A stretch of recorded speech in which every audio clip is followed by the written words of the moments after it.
Well, it has been a little over a year since Victoria 3 launched, and we have now the 1.5 patch and the Colossus DLC, and I think the question it's time to answer in this year, has Victoria 3 finally redeemed itself? No. No, it hasn't. It's still the same game. Thank you for watching. See you in the next one. Let me get a little bit more detail about what's what. And this is going to be a little bit off the cuff, free flow. I have some talking points I want to talk about, but long story short, yeah, no, it hasn't.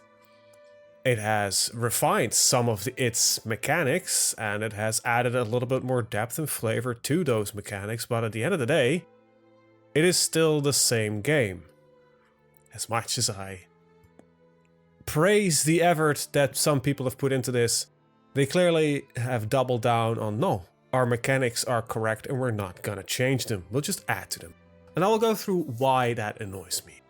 I have also found out why I have so many hours in Victoria 3. By the time of recording, I have, let me look this up, about 180 hours into the game, and I'll expect that over the year to slowly increase a little bit more.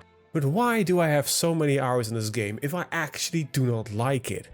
Well, last night it finally came to me. Victoria 3 is an idle game. It's a cookie clicker, it's a leaf blower story or whatever those are called. But that's the type of game that it is. Let me explain to you why. What do you do in Cookie Clicker? Once every so often you input some stuff and shit starts rolling. What do you do in Victoria? Once every while you input some stuff, either you whack-a-mole your market, so you click on this little button over here and you realize I have a shortage of wood, which you always have in Victoria 3, since they changed that. So you go, you click on this one, you click on applications, you click on logging cams, and you build a couple of logging cams. And that is your economy system. Maybe you don't even look at that. You go to here, little menu, and you're like, wait, where are my costs and spendings mostly going? Well, apparently its majority is construction goods and military. Well, if we look at military, you can see what is the most expensive part of this. Munitions. So what I could do, build a couple munition factory to solve that problem. Ladies and gentlemen, this is the Victoria 3 economy system that they taught as being depth, complex, and really interesting. It is not. What is your political system? Once every while, a message here pops up. People want you to do things, so you check, well, how radical is and how, you know, much support do they actually have, and is it necessary for me to push the button or not?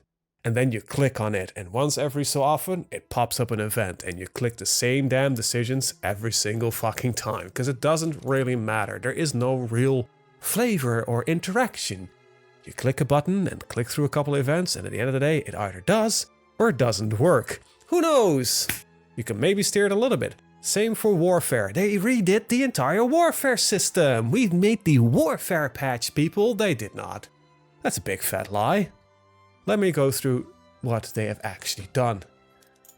This is now your new army screen. You're like, but Dimosha, I can now select which parts of my army are in it, if how much infantry and artillery and cavalry is in my army. Well, two things. Still, this is exactly the same system. Right now you can kind of sort of diversify what is in that army, but that doesn't really change how it works. Secondly, you still remember that bug where you have invisible divisions that exist on paper but not in real life, or in the game in that case. You still have those, so underneath it all, it's still the same system, because this is a 100 stack army, which have had technically a Lancer building for a very long time. Now the joke is, if I would click this button, if it would be building a barracks to get a Lancer, it would just remove that from my building queue. But if I click this button right now, oh, it actually fucking worked for once. Jesus Christ. Added to Dimosa here, it actually did not work. It removed a soldier from my 9th army, not from the home army that we're in. So it's even more bugged than I thought. Oh no, it actually, yeah, look at that. Goes to 99. What? How? Wait, this is 100. How am I at 99? That same bug still exists, apparently. I don't know how that works. Oh, it just found another one. The system is clunky as hell. It's still the same thing and it's broken as fuck. So yeah, but we overhauled warfare. No, you didn't. If you really didn't. It's still the same system. Am I going to war with anybody soon? I could probably... Oh yeah, go to war with Germany. Let me run this. Also, performance is even worse than on launch, so... How the fuck after a year of patches with 5 major iterations is performance worse? The game is chunking. I have a fucking incredibly powerful system. I run one of the best CPUs currently on the fucking market. I have a 7800 X3D, beast of a CPU. I have a 3090, a beast of a GPU. Yes, the GPU is not a 4090, so it's not the newest, but this game runs like ass. It's slow. War with Germany has broken out. Well, let's see how this works. How do you do this? Do you move armies on the maps? Because I can now see these interesting little... Oh, wait, they're just a fucking hovering token. Oh, well, they're at least on a map and they're physicalized, right? You know, it's still the same system, but right now you can see a token moving. Oh. So how does it work? Well, you do this. You select a naval invasion planning. I don't know, maybe in Schleswig-Holstein. And I select an army and I attach an army to it. I did notice a couple of things. Right now, my armies are bigger than there's generals. So yeah, they have a couple of generals in here, and you can give each of them different tactics, but in the end of the day, it's still inherently exactly the same fucking system. There is really nothing different about it. They just added in more buttons for you to click, and they just hit a little bit better how fucking flat the system is. So, you say an army, let's go land there. It's done by the Asian Navy, and I was sent to the home Navy. Go to that C node, and then here you can click the order specifically for a portion of the fleet. It's exactly the same system. Anybody that says it's a major overhaul or it's a major change, it's not. It's exactly the same system. All right, yeah, front lines have a less of tendency to split in 40 different little front lines. But it still happens. Oh, but now you can set a strategic objective. Actually, I don't even know why I can no longer set a strategic objective. Apparently, I cannot set it, but it's okay. So let's just run. Let's see if we can get an invasion going or not. Maybe I need to these guys are already mobilized. Okay, cool. Apparently, they're trying to land in the home countries. Well, I have 2 armies here that are defending it, so we should be fine. I don't know which army I actually send over, but one of them is probably still on the way. So we're gonna wait here now for this to happen, and these navies are gonna battle it out a little bit until we're done, right? Oh, the invasion is happening over here. And we have a landing battle going on here. That's it. This is your warfare system. In the end of the day, it's still with the same stupid lines. You have no control. It's just waiting till it happens. And this is what I mean with the fact that it's an idle game. I am never really doing anything other than just telling the game, I need 50 more factories of this type because you just told me that you had a deficit of that particular good. Do I need to, maybe I need to go to war to just get the good, right? It doesn't matter how you do it, but at the end of the day, and warfare is the same fucking thing. Set army, invade, create frontline, put on an advance or defend, and that's it. That's your entire warfare system. Politically, it's exactly the same thing. Diplomatically, it's exactly the same thing. There is no skill involved ever. You just click on a button and just throw enough shit at the wall until it sticks. That is the entirety of this system. And in all honesty, it is a little bit boring. So how do I get 180 hours in this game? Let me tell you how. Put on a movie.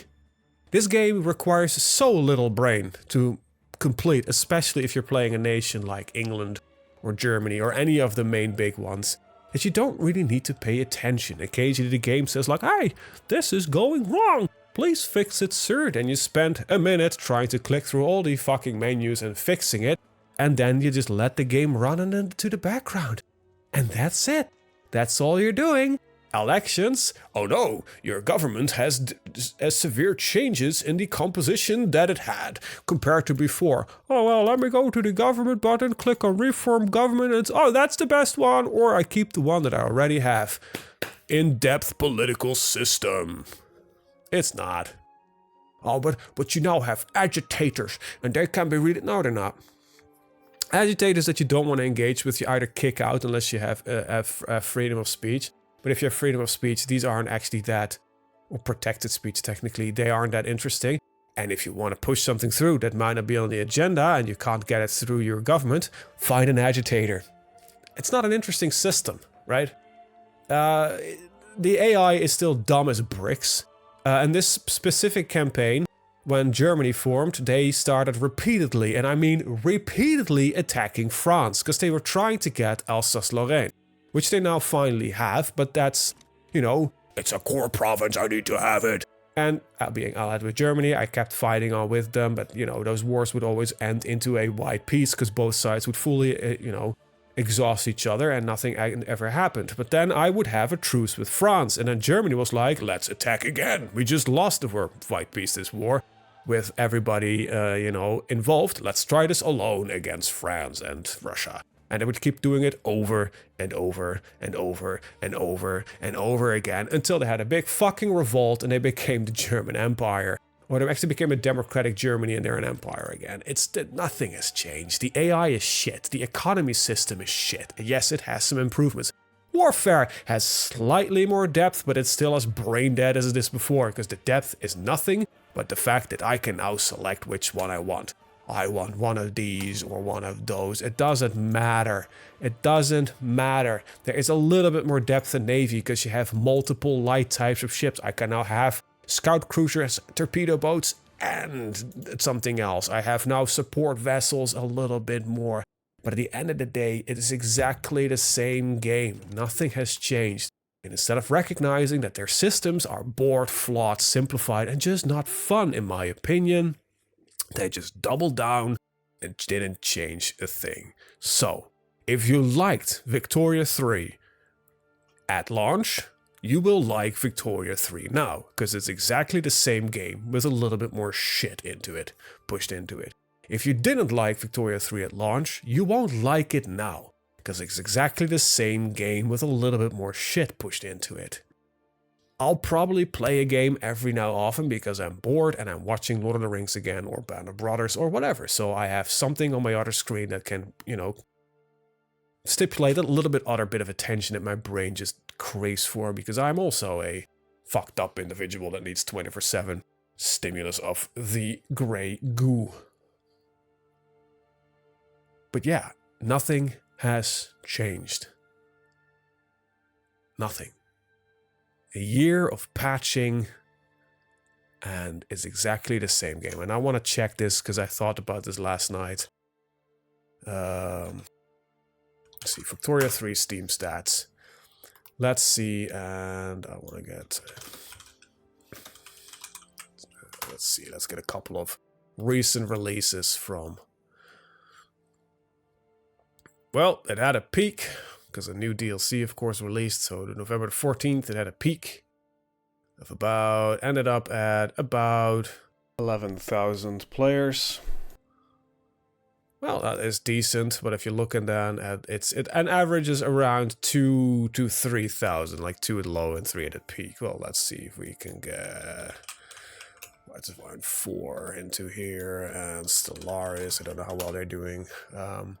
Right now, I've not really looked at it. Crusader Kings 2 or 3. Let's see. So, Heartsfire 4 sits a game that is significantly older. Before they had a patch, they would average about lows of 20,000, highs of 45,000.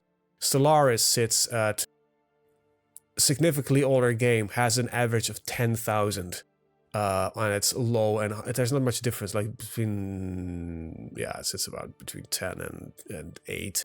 Crusader Kings 3 sits around a lot more. All these games are older, and some of them, like Crusader Kings, doesn't even have a recent release and performing better than Victoria 3. And that shows you kind of how well, small of a community it actually has, and the 2,000 people on average that remain playing this probably like what is there. And they probably have liked the game from the start. So if you listen to them, they'll say, no, it's a game that may have some flaws, but it's a good game. Well, if you like cookie clickers, you'll probably like Victoria 3. I on occasion like a cookie clicker, so I on occasionally play Victoria 3. Is it a worthy grand strategy game? No, it's an idle game. It's a cookie clicker. It's not a grand strategy game. There is no strategy in this game. There is nothing. There is no depth. It is as wide as an ocean, as deep as a puddle. Ladies and gentlemen, this is my opinion of Victoria 3 a year after its launch, the 1.5 and Colossus of the South, whatever the hell it's called. I don't care. It is not interesting. It runs like hell. And exactly the same game it was last time. Just with a little bit more shit pushed into it. Thank you for watching, and see you in the next one.